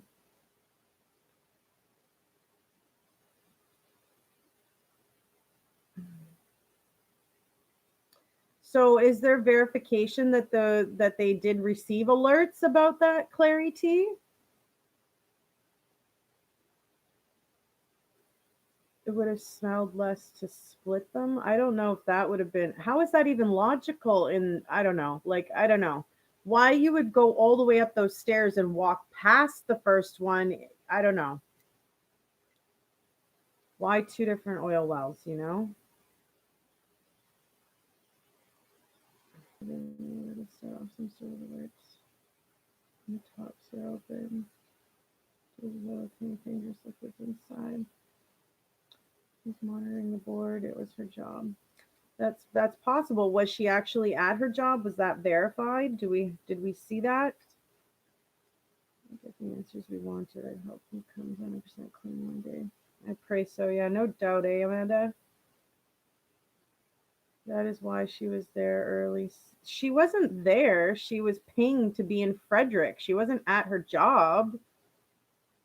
She wasn't sitting at her desk at quarter after 6 in the morning.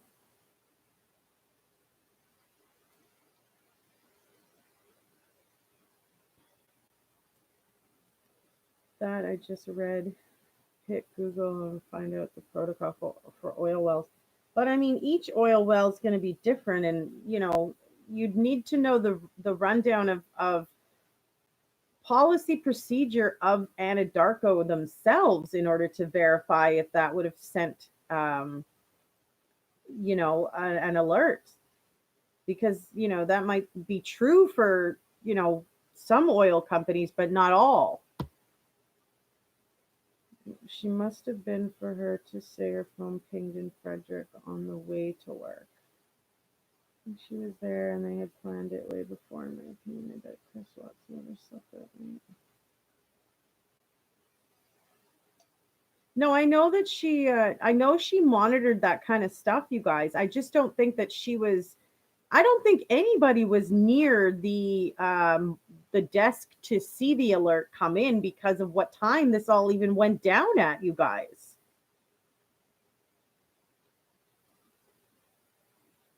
They both started work early, but not at 6 a.m.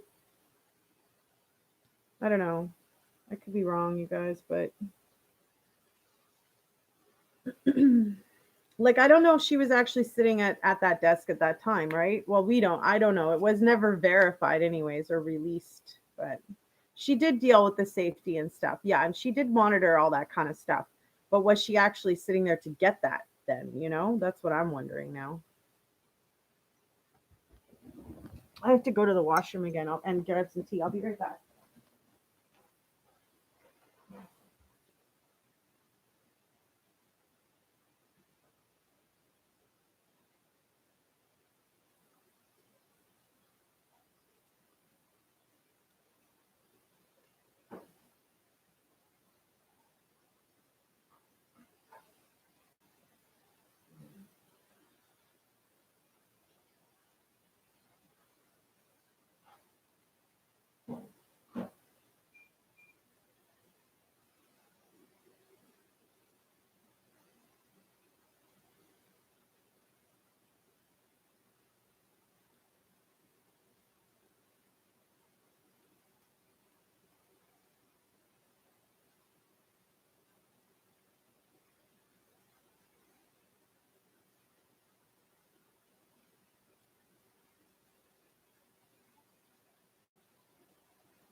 just while my tea is heating up, like she can't be in two places at the same time. You know, she can't be on her way to the Anadarko worksite and clearing the alerts that are coming through at the same time, right? So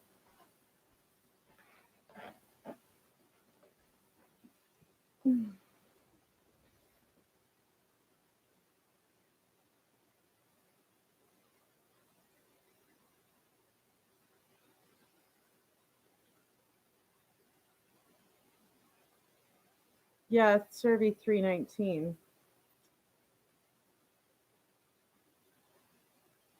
You're funny, Clary. Definitely documented, yeah. And like I said, her job description was that that is what she did. But did any alerts come in that she cleared then, you know? I don't know, because she can't be in two places at the same time.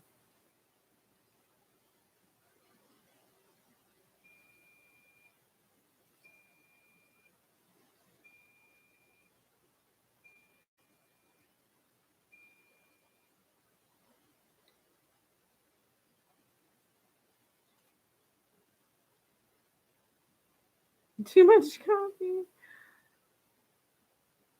You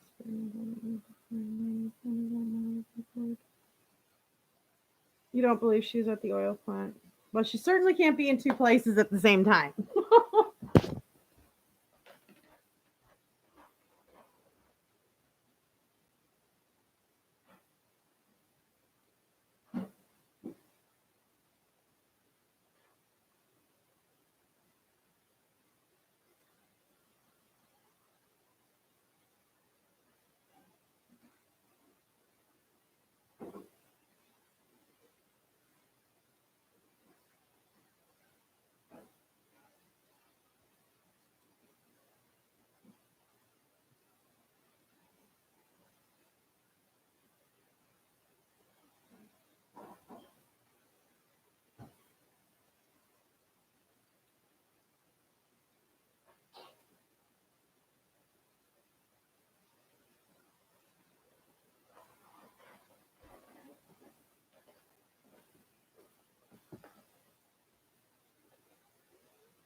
I was just saying that because I had said, like, could it be possible there was two people disposing of the bodies at the Servi site? So that's what I was just stating. Like, obviously, she can't be in two places at the same time, you know? She kept looking, pinged him to warn others arriving. That's why she blew off. Yeah, I don't know about that, Sparkles. That doesn't make any sense. Yeah, it doesn't sound like then that she went there. But I don't know. Like it would just be really fucking nice to see her GPS to see where the hell she really was. And I mean, if the officers have seen that, I just wish they'd release that to the public to go see. The woman was not anywhere near the house when everything was going down. But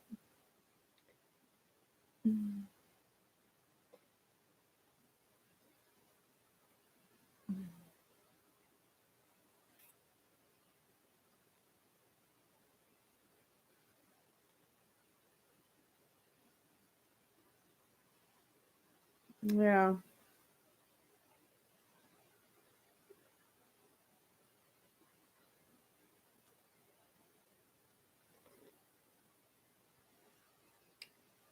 yeah, she drove to work. Yeah.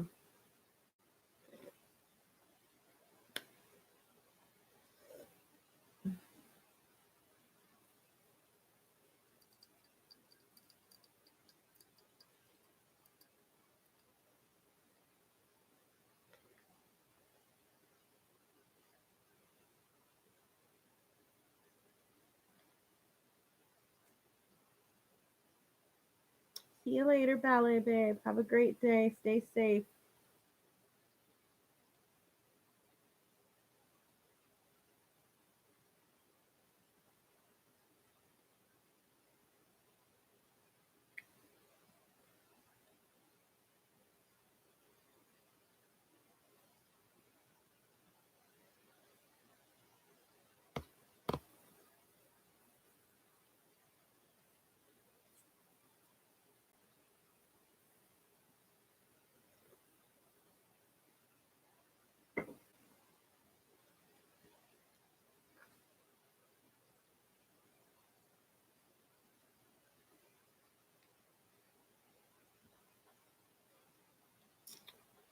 I have no idea what you're talking about. I guess got to go.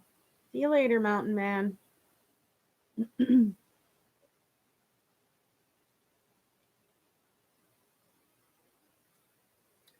going to be doing a story on the Humboldt Broncos. This was a bus that had, I believe it was 16.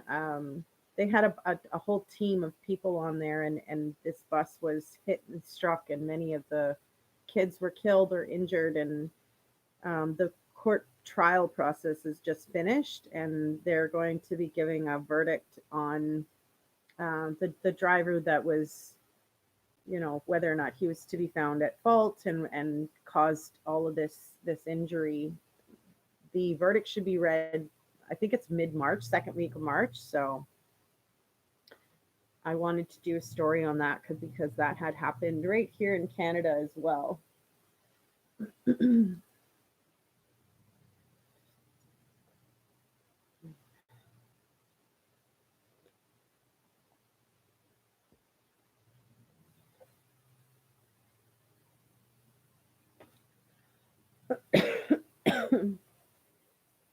What's wrong, Clary?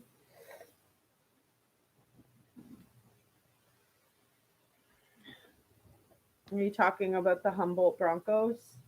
Very, very sad, scary situation for sure. And a lot of families,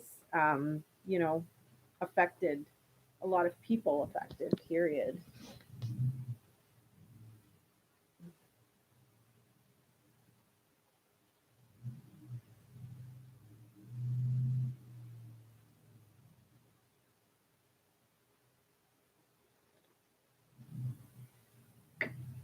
Is that what you're saying? Oh, damn, Sherry?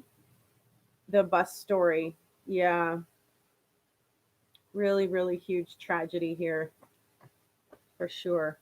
It's been all over the news, and I just wanted it to play out so that I could have the full story. So I'm gonna wait for the verdict to see what the judge decides, and do a story for all of you guys. Never heard of it? Yeah.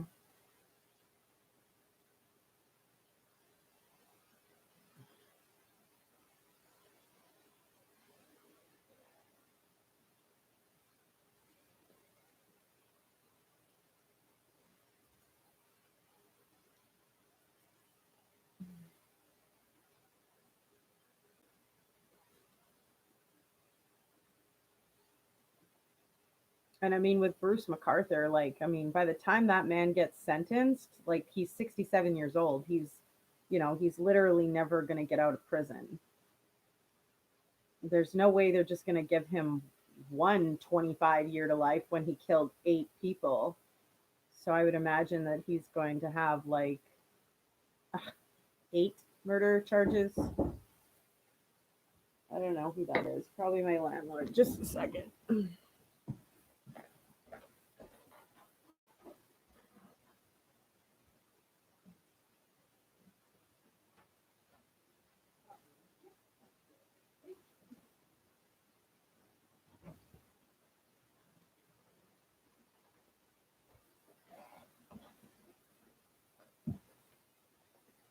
That's so funny. Clary, I think your gift just showed up, honey. Huh?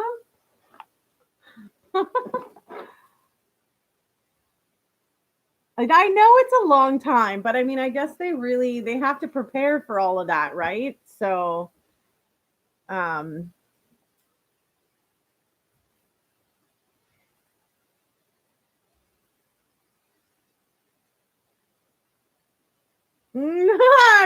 right? I'm like, it arrived. Do you want me to open it?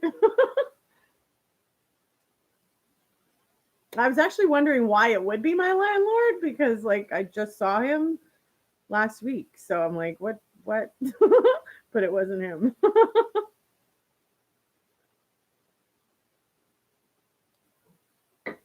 Okay, well, I gotta grab some scissors.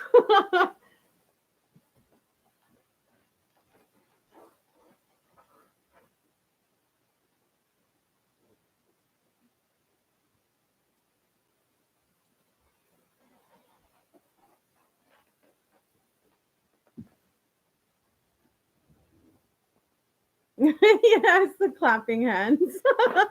I don't know what this is, but Clary decided to send me something. I sent her a book. So this is just as much of a surprise for me as it is for you.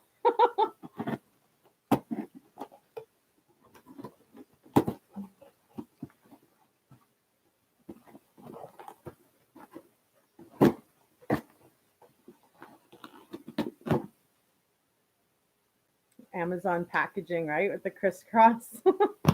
I do like that though, because then you know if it's been like tampered with at all.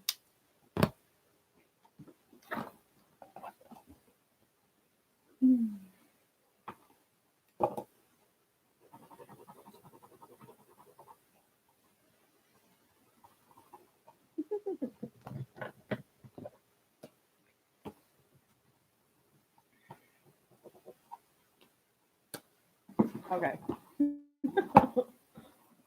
Unboxing. Aww. So cute. I love the packaging. I love green. That's my favorite color, actually.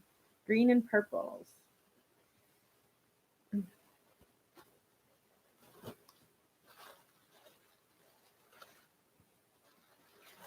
Aww.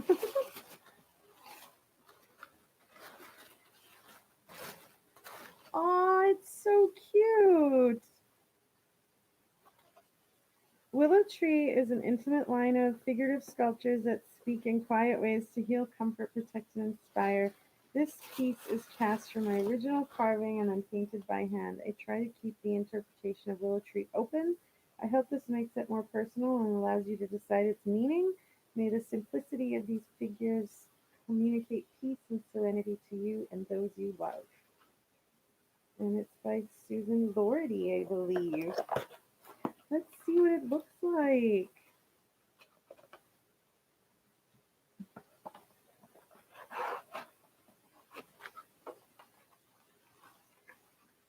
Ooh, so pretty.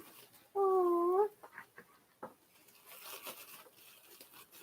And hand painted. So cool. Aw, it's so cute. I love it. Thank you, Clary. You're so sweet. That's so cute. Willow tree friendship. Nice. Awesome. There we go. That's awesome. Thanks, honey. Much love to you. I can't wait for you to get your book. Whoop, whoop. Says, I hope this piece has personal meaning just for you, a little reminder, a reflection, a gesture that marks a memory. I invite you to visit www.willowtree.com to share stories about this piece and others. Very, very cute. Thank you, Clary. That one means friendship. Nice. I know, right? It's so fitting. You're so sweet. Thank you so much. Yeah, so sweet. 100%. What a way to cap off our live today, hey?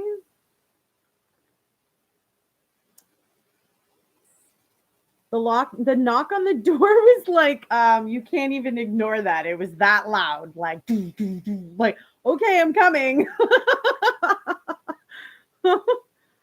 Hi, Sergeant. How are you? So sweet of Clary. Much love to you, girl. Mwah, mwah, mwah. Love you, honey. You can't wait to see? See what?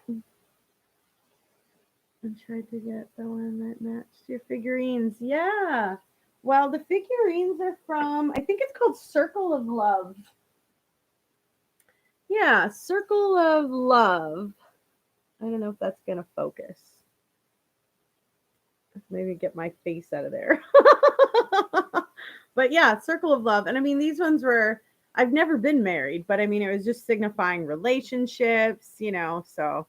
And now it goes down. Now I have friendship. I mean, they don't exactly match, but they are similar, and it's very, very cute. I love it. Try to get you the one that matched. That's okay. That's okay. You could, yeah. They, I don't even know if they're making them anymore. To be honest, I have no idea. Circle of Love. Yeah, yeah. It's they're different. I have three in total.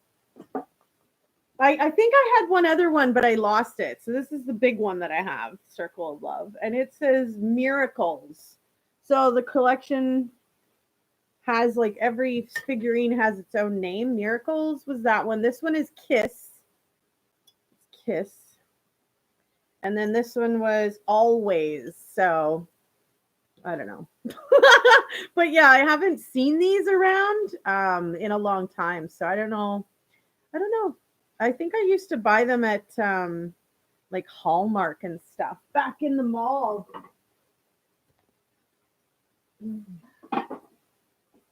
I don't think I've ever seen them anywhere like online or anything, girl. So yeah, they're cute. But yeah, I was collecting them like back in the early 2000s, late 90s, early 2000s. Aw, of course. That's okay, honey. It's I love it. It's so cute. I love it. Love Willow Tree. It's so cute how they send the little personalized message with it. And each one is hand painted, one of a kind. So like how is that not awesome? Much love to you, girl. Yeah, I know you probably couldn't find them anywhere. I can't find them. I'd have to go back like to the mall and see if there's any available at those Hallmark stores, the card stores and stuff. That's where I used to get them. You love Willow Tree stuff too? Do they have more figurines? Like they have more to the set, I guess. This is the figurine that she got me. It's so cute. It's friendship. So cute. I'll have to get me collecting them too. Yeah. Yeah. I love it. You can find anything when you try. That's cute. I don't even know like if it says where they're made. Probably not. It's designed by Kim Lawrence. That's all I know. It says made in China, so who knows? 2002 Enesco Group Inc. Yeah, I don't know.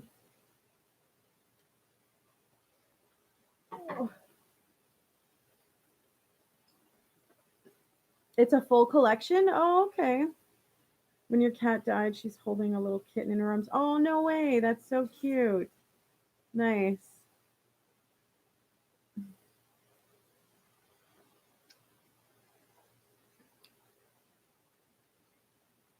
You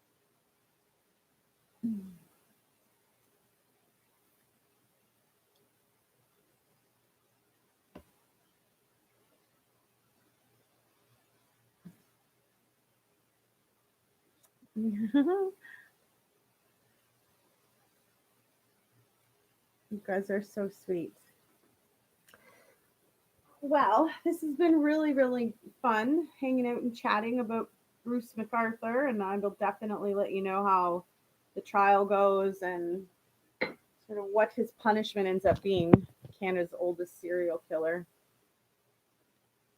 It arrived early. Yeah, no kidding, right? That was super fast. I mean, why can't my book get there that fast? Oh, well. Hi, Jason. I don't know.